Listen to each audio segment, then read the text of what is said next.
बहुत खुशी खबर आज्ञा, बहुत बड़ खुशी खबर।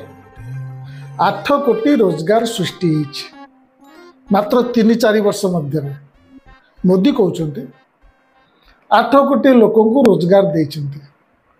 आपण एक कथा टीवी शुणुवे कि न्यूज पेपर भी पढ़ी।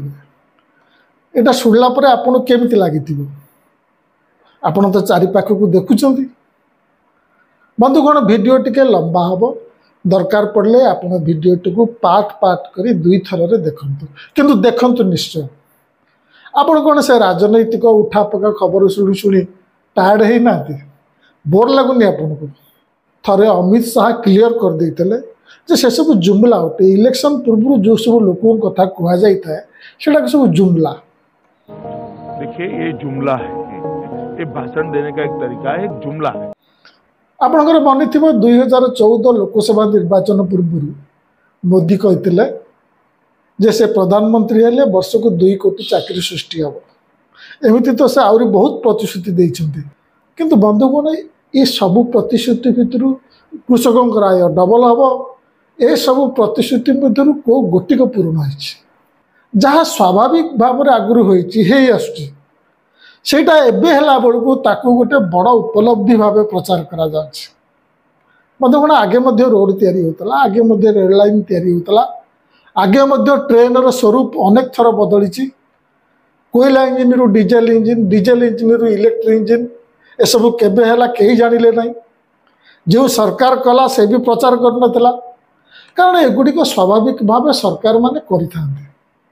किंतु एबे station modernisation Vande Bharat train रे केते प्रचार होछि देखुछन तो। तबे छाड़ंतु से कथा, मूल विषय को आसु। समस्त को चमके कि मोदी एबे हठात कहते जे गत 3-4 वर्ष रे देश रे 8 कोटी रोजगार सृष्टि होइछि। चमत्कार। तबे हठात मोदी ताकर पूर्व प्रतिश्रुति पूर्ण करदेले कि? कारण से कहते वर्ष को 2 कोटी देवे। से तो कहते गत 3-4 वर्ष भितर 8 कोटी रोजगार सृष्टि कर। आगुर तो थरे से कहते स्टूडियो बाहर जे पकुड़ी बिकुची से भी रोजगार कर। अगर आपके जी टीवी स्टूडियो के बाहर कोई पकौड़े बेचता है, उस व्यक्ति को आप रोजगार मानोगे कि नहीं मानोगे? एथर से कथा कही ना, एथर से सत सतिका कहते 8 कोटी चाकरी सृष्टि करछंती। राणा अच्छी निजे मोदी एक कथा कहते। बीते 3-4 सालों में देश में लगभग 8 करोड़ नए रोजगार मिले हैं। तब हठात ये 8 कोटी निजुक्ति संख्याटा मोदी तांकर को पाकिटी बाहर कले। नीति आयोग रे दले लोके बसी नुआ नुआ एमती हिसाब तैयारी कर, नुआ नुआ प्रकार हिसाब जमती आगुर केबे हे नथला। जे पर्यंत रिजल्ट भल बाहरुनी से पर्यंत हिसाब मेथड बदला होछि। जेतेबेले प्रचार पे आवश्यक रिजल्ट मिल जाउछि सेतेबेले से स्थिर करछन्ती एई मेथडटा ही ठीक मेथड। आपण से मुंडू चुटी भिड़ी पचारे आगुर तो एमती हिसाब होता। आग सहित आम तुलना करूँ केमिति जानबू ये हिसाब से आगुरी केते कोटी चाकरी सृष्टि होता आपण एवं 8 कोटी चाकरी सृष्टि कहते कंपेयर केमती करूँ? आपण पचारे मोदी जो 3-4 वर्ष भितर 8 कोटी चाकरी सृष्टि कहते ता भितर तो कोविड 2 वर्ष था। कौन कोविड वर्ष भी एमती धमाधम चाकरी सृष्टि होता? एसबू प्रश्नर उत्तर मिलनी। सत कह गले एसबू प्रश्न पचार भी लोक ना, जो मानक काम पचार कथा से भीतर को जाऊना। एथर 8 कोटी हिसाब नीति आयोग देने, एथर हिसाब दासबाबू देइछुंती। दासबाबू आज्ञा दासबाबू मो दासबाबू को चिन्ह ना आज्ञा? हाँ, शक्तिकांत दास तांका संस्था रिजर्व बैंक ये हिसाब बाहर कर सीधा सीधा कहीदे 2020-21 56.6 कोटी लोक रोजगार करते। 2023-24 64.3 कोटी लोक रोजगार करते। तेणु 2टा जगह जब फेड़दबा आम ताले कौन पाइबे आपण? ये 3-4 वर्ष भितर 7.7 कोटी लोक चाकरी पाई है कि 8 कोटी चाकरी। कि दासबाबू कहीं हिसाब देले, रिजर्व बैंक कहीं हिसाब देले, सीटा पूरा आब्सोल्यूट नंबर रे पूरा एतिकी कोटी लोक चाकरी पाइले। आगुरी तो रिजर्व बैंक एमती केबे हिसाब देनी कौन संस्था भी एमती हिसाब दिएनि बंधुगण सरकार तरफ चाकरी विषय रे गोटे PLFS रिपोर्ट बाहर 2019 निर्वाचन पूर्व आपणकर मन थी जो PLFS रिपोर्ट कहला बेरोजगारी 45 वर्ष रे रेकर्ड भांगी से रिपोर्टा को चपे देले निर्वाचन सरला पर बाहर कले तापर PLFS रिपोर्ट रे अनएम्प्लॉयमेंट मापिवार हिसाब मेथड बदल देले तबे से जा हो PLFS सब बेले शतकड़ा हिसाब देता है PLFS केबे कहे ना एतिक लोक रोजगारिया अच्छा एतिक लोक बेरोजगार अच्छा PLFS कहे एतिक परसेंट लोक रोजगार कर लोक बेरोजगार अच्छा कि दास बाबू हिसाब तो पूरा संख्या कहीदे 8 कोटी चाकरी सृष्टि क्यों आनिले हिसाब बंधुगण मन करंतु आपण पिठा बनाऊं बिरी मिसेले चाउल मिसेले गुड़ किंबा चीनी मिसेले लुण मिसेले हुए तो घी भी मिसई पारते पिठा हो सारा पर आपण चाखिकी कहे पिठा सुआदिया है कि ना चाउल अधिक हो जाए कि मिठा कमी जाए कि सेमिति शिल्प उत्पादन रे बा आउटपुट रे गोटे यूनिट शिल्प प्रोडक्शन रे केउ भाग उत्पादन रो योगदान केते कमिची कि बढ़ी तार भी गोटे हिसाब हुए ताको कहती KLEMS प्रोसेस यही प्रोसेस रे बाहर करा जाए एथिरे जो पिठा बाहर ताको कहा जाए टोटल फैक्ट्री प्रोडक्टिविटी TFP मन रखते ये टर्मटा क्यों क्यों जिनसर डाटा को नहीं ये TFT बाहर सेटा मु स्क्रीन रखी दूची तो आपण देखि परिबे एथरे लेबर होची गोटे डाटा बा इनपुट किंतु बिरी चाउल चीनी किंबा घी को नहीं आपण पिठा सना बनै परिबे सेतरे कोन चाउमिन बनै परिबे सेमिति KLEMS रे सिना आपण TFP हिसाब करिवे सेतरे कोन एम्प्लॉयमेंट बा रोजगार केते हे चेता बाहर करिवे एम्प्लॉयमेंट बा लेबर होची एथरे गोटे इनपुट KLEMS प्रोजेक्ट रो उद्देश्य नुह रोजगार डाटा दबा यार उद्देश्य होची TFP बा टोटल फैक्ट्री प्रोडक्टिविटी बाहर करिवा एथिरु बाहर गोटे जिनिसर उत्पादिकता बढ़ाइबारे ए 5टी जिनिस मध्यरु कहार योगदान केते आगु को मु बहुत इंटरेस्टिंग कथा कहबी मु जदि रोजगार संख्या विषय रे प्रधानमंत्री सृष्टि करथिबा भ्रम को सहजरे आपन को बुझी पारली नहीं आपन कमेंट बॉक्स रे लिखिबे एवं मु दरकार पड़ला आ गोटे वीडियो करी 2009 मसीह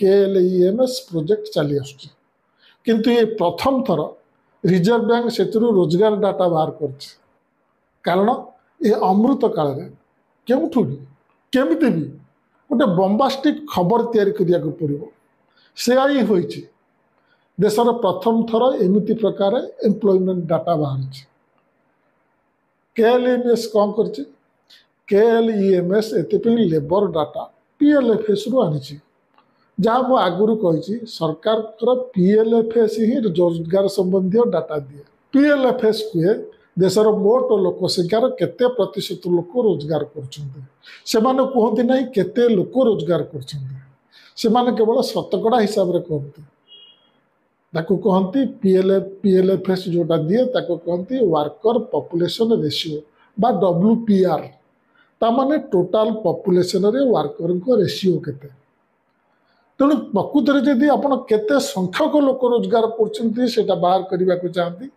ताल कौन करवा ना से लोक संख्या को ये परसेंटेज सह गुणा पड़ो लोक संख्यार एतिक परसेंट केते हेले ताल बंधुगण मन करंतु लोक संख्या हूँ 120 कोटी WPR जोटा कहली मु वर्कर पॉपुलेशन रेशियो सेटा हूँ 45% मन करंतु ताल 120 कोटी इंटू 45% समान है 54 कोटी तेणु से कहे 54 कोटी लोक रोजगार कर सिंपल से कौन कर एपटू जनसंख्या डाटा आनिले और सेपटे PLFS रु WPR परसेंटेज आनिले दुईटा जाक गुणीदेला मन रखु बंधुगण ए दुईटा जेते अधिका हम गुणन फल अधिका हम से हिसाब रे अधिक लोक चाकरी करछुंती बोली बाहर आपण पचारिबे एथिरे समस्या कोठी रहला आज्ञा समस्या एहिटी रहला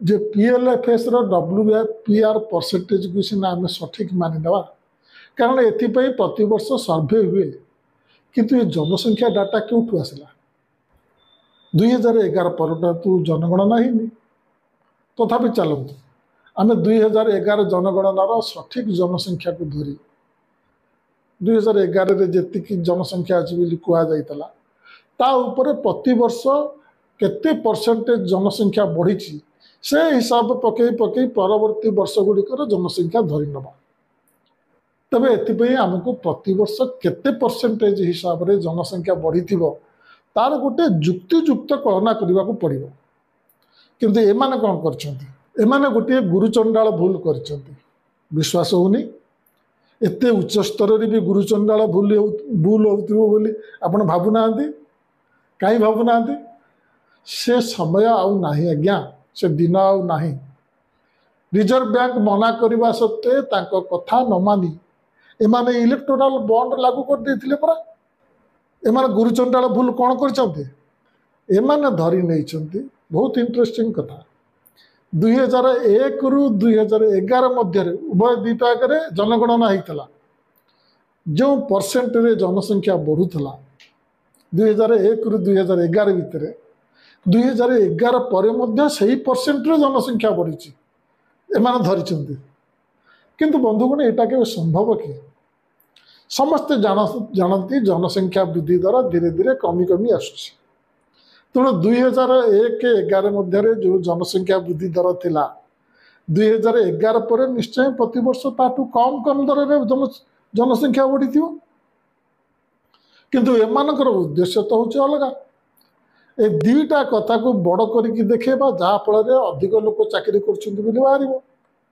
जनसंख्या जिते अधिक आसली बाहर गुणन पर गुणन फल से तो अधिका बाहर से तो अधिका लोक चाकरी पाई बाहर एमाने यहीपरि भाव वास्तविक आकलन ठारू जोटा हवा कथा ताठू अधिका बेगर जनसंख्या बढ़ी बोली धरी नहीं 2017-18 रु 2019-20 पर्यंत प्रति वर्ष प्रकृत में सेतिकी जनसंख्या हवा कथा ताठू अधिक जनसंख्या बोली हिसाब से नहीं 2017-18 रु 2019-20 पर्यंत चलतु देखा 2020-21 रु 2023-24 मध्य जनसंख्या वृद्धि दर एमाने केमिति बाहर कर 2020-21 रु 2023-24 पर्यंत एमान जनसंख्या वृद्धि दर गोटे संपूर्ण अलग हिसाब से नहीं अवश्य ए हिसाब जुक्तियुक्त बोली कहुपर किंतु पूर्व हिसाब जदि भूल थी ता सांगरे ये 3 वर्ष जोड़ा जीव तो संपूर्णटा भूल हो एमाने एथर कौन कर 2020-21 2023-24 भितर प्रति वर्ष होउथिबा NFHS सर्वे जन्महार बा जन्म प्रतिशत उठे आ 2017 सैंपल रजिस्ट्रेशन सिस्टम SRS रु मृत्यु प्रतिशत उठे ये दुईटी प्रतिशत आधार में जनसंख्या वृद्धि हार बाहर कर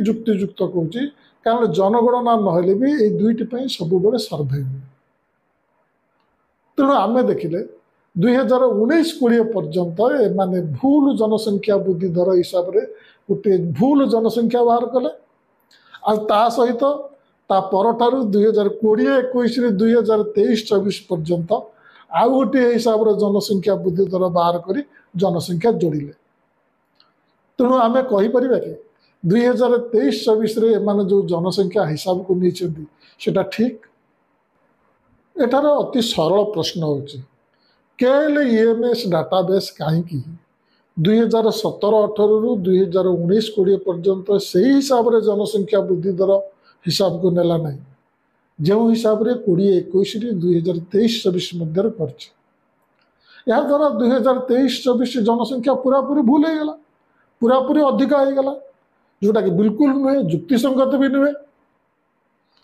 ठीक अच्छे 2021 जनगणना हवा कथा न्यूजीलैंड गोटे खबर बाहर पूर्वतन जनगणना कमिशनर सेंसस कमिशनर AR नंद न्यूजीलैंड सहित गोटे साक्षात्कार कहते गत 4 वर्ष जनगणना करने 10 थर चेष्टा किंतु प्रति थर गृह मंत्रणालय बा अमित शाह डिपार्टमेंट सेटा को रोकी।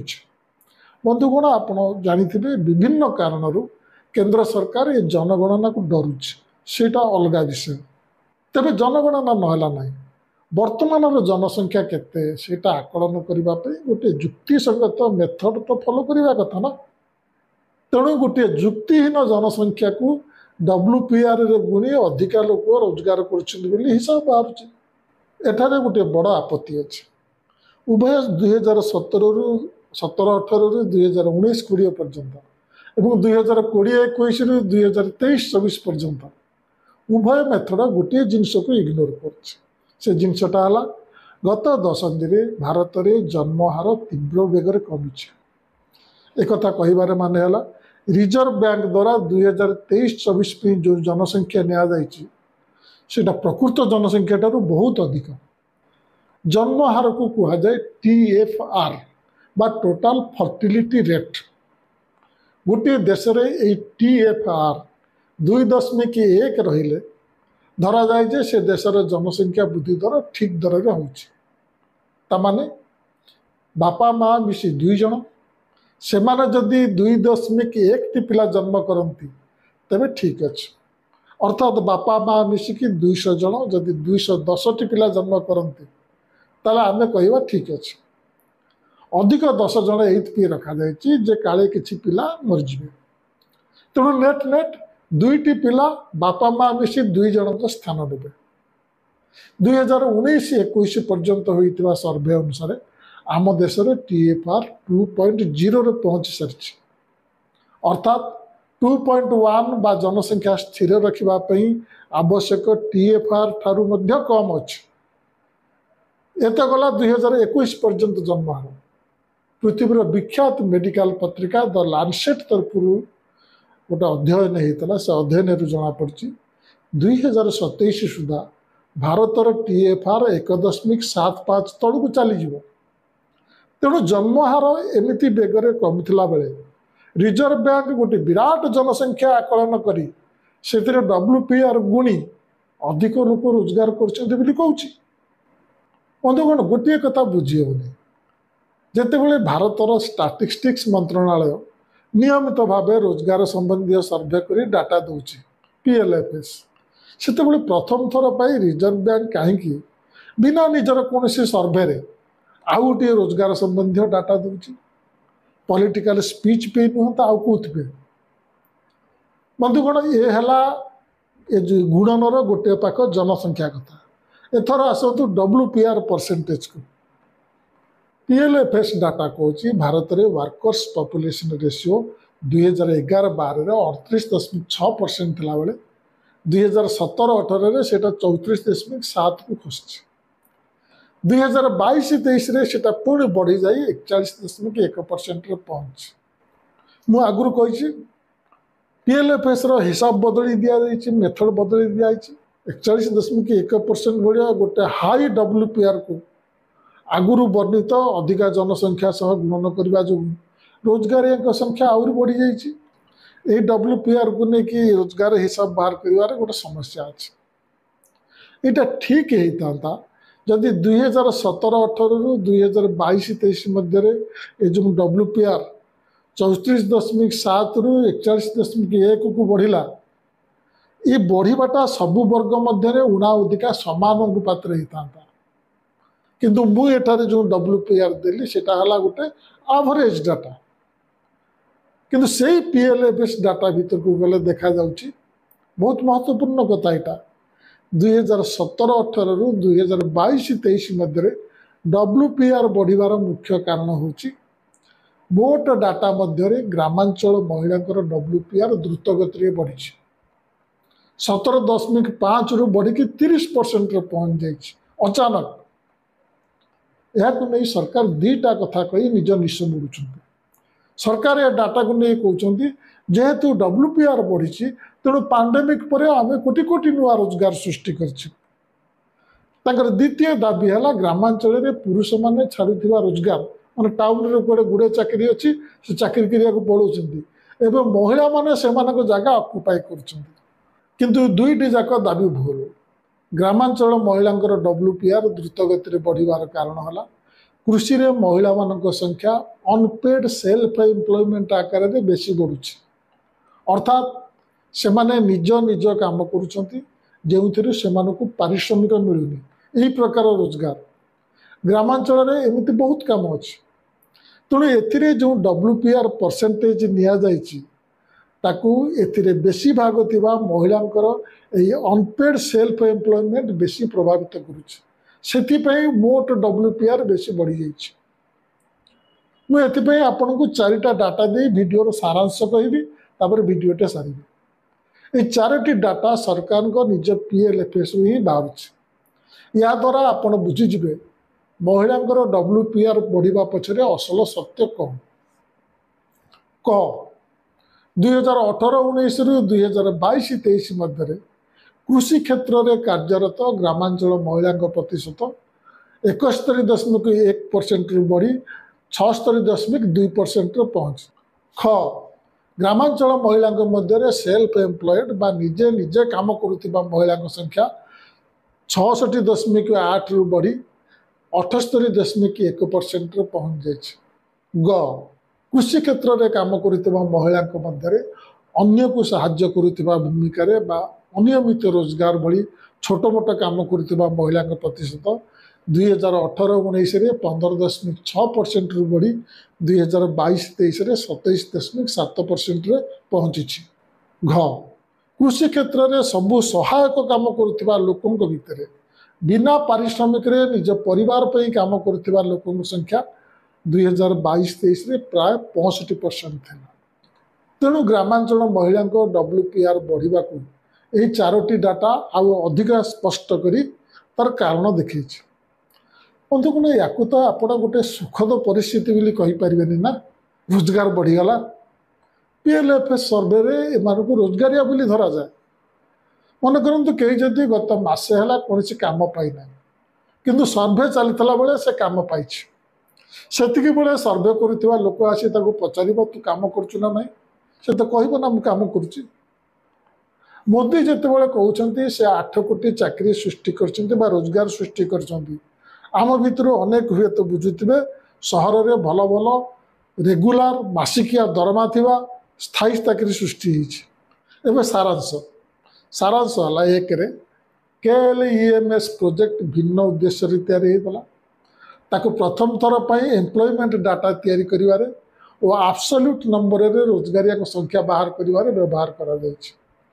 2, ଏଥିପାଇଁ ଯେଉଁ ଜନସଂଖ୍ୟା ହିସାବକୁ ନିଆଯାଇଛି ସେଟା ତର୍କସଙ୍ଗତ ନୁହେଁ ଏବଂ ଏହା ପ୍ରକୃତ ଜନସଂଖ୍ୟା ଠାରୁ ଅନେକ ବେଶୀ।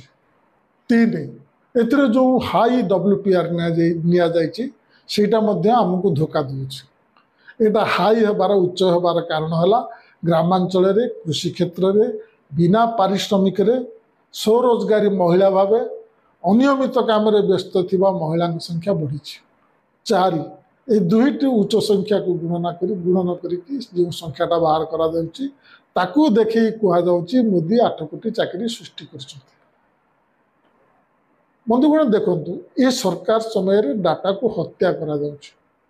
ଯେଉଁ ହିସାବରେ ଯେଉଁ ଡାଟାଟା କନସିଷ୍ଟେଣ୍ଟଲି ହେଇଯାଉଥିଲା, ଯେଉଁ ମେଥଡ଼ରେ ହେଉଥିଲା ସେ ମେଥଡ଼ ବଦଳୁଛି। ବନ୍ଧୁଗଣ, ଡାଟା ସିନା ବଦଳିବ, ଆପଣ ଯଦି ମେଥଡ଼ ବଦଳେଇ ଦେବେ ତାହେଲେ କମ୍ପେୟାର କରିହେବନି। ଅଜବ ଜିନିଷ ବାହାରିବ। ବିନା ସର୍ଭେରେ ରିପୋର୍ଟ ତିଆରି ହେଉଛି ଗୋଟେ ହିସାବ କରିକିରି କାଗଜ କଲମରେ। এইটা ହିଁ ସବୁଠାରୁ ପରିତାପର କଥା। ଆପଣମାନଙ୍କୁ ଅନୁରୋଧ, ବହୁତ କଷ୍ଟ କରିକି ଏ ଭିଡ଼ିଓ ତିଆରି ହେଉଛି। 4ଟା ଆଟେମ୍ପ୍ଟରେ ଏ ଭିଡ଼ିଓଟା ମୁଁ ଆଜି 5ମ ଥରରେ ତିଆରି କରିଛି। ଟେକ୍ନିକାଲ ଡିଫିକଲ୍ଟି ଯୋଗୁଁ ଇଆଡ଼େ ସିଆଡ଼େ ହେଇଯାଉଛି। ଆପଣମାନଙ୍କୁ ଅନୁରୋଧ, ଏ ଭିଡ଼ିଓଟି ଯେମିତି ଠିକ୍ ଆପଣମାନେ ଯେଉଁ ସବୁ ବିଷୟରେ ମୁଣ୍ଡ ପୁରାନ୍ତି ସେଇଭଳି ଜିନିଷରେ ମୁଣ୍ଡ ପୁରାଉଥିବା ଲୋକଙ୍କ ପାଖରେ ପହଞ୍ଚାନ୍ତୁ। ଭିଡ଼ିଓକୁ ଲାଇକ୍ କରନ୍ତୁ, ମୁଁ କହିବା ଦରକାର ନାହିଁ। ଭିଡ଼ିଓକୁ ସେୟାର କରନ୍ତୁ। ଅସହମତ ଥିଲେ କିମ୍ବା ବୁଝି ନ ପାରିଲେ ଆପଣ କମେଣ୍ଟ ବକ୍ସରେ ଲେଖନ୍ତୁ ଏବଂ ଦୟାକରି ଯେଉଁମାନେ ନୂଆ ଅଛନ୍ତି ଦେଖୁଛନ୍ତି ସବସ୍କ୍ରାଇବ୍ କରିନାହାନ୍ତି ଏ ଚ୍ୟାନେଲକୁ ସବସ୍କ୍ରାଇବ୍ କରନ୍ତୁ। ନମସ୍କାର।